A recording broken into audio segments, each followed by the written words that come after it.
Where are you from, children? Let me explain. When I ask you to think about the worst things that Star Wars television has produced over the past couple years, I'm sure more than a few cursed memories come to mind. Is it this 20-mile-an-hour chase through the streets of Mos Espa? Or maybe it's this chanting sisterhood of witches from the Acolyte? Power of one, the power of two, the power of many.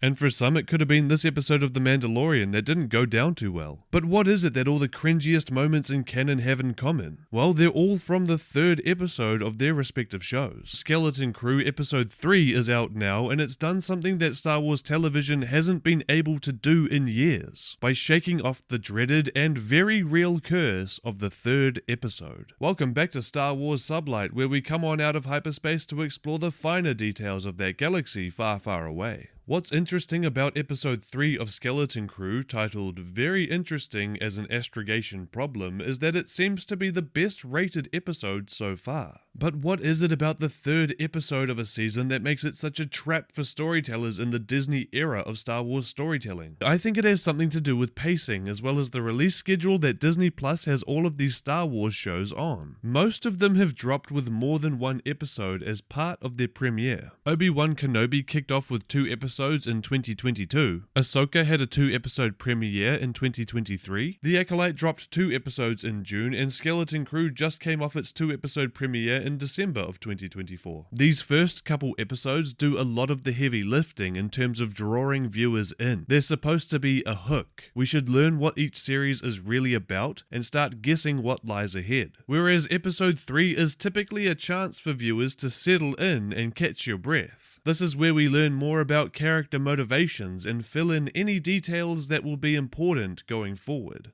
And that's maybe why the third episode is usually the lowest rated in a series, and I doubt it's actually unique to Star Wars. But for Skeleton Crew at least, this episode not only kept pace with the first 2 episodes, it ramped up the danger, the fun, and the intrigue. We got to learn just a little bit more about Jod Narnarwood, also known as Crimson Jack. We discovered that At-Aten was one of several mysteriously hidden planets, and we're left wondering what exactly it is that these kids' parents do as part of the great work. I'd love to hear your thoughts. Do you think Skeleton Crew was able to beat the episode 3 curse? What do you think of the show so far? Sub to Sublight if you're new round here, and give this video a like if you learned something new. Thanks for watching, and remember that the Force will be with you.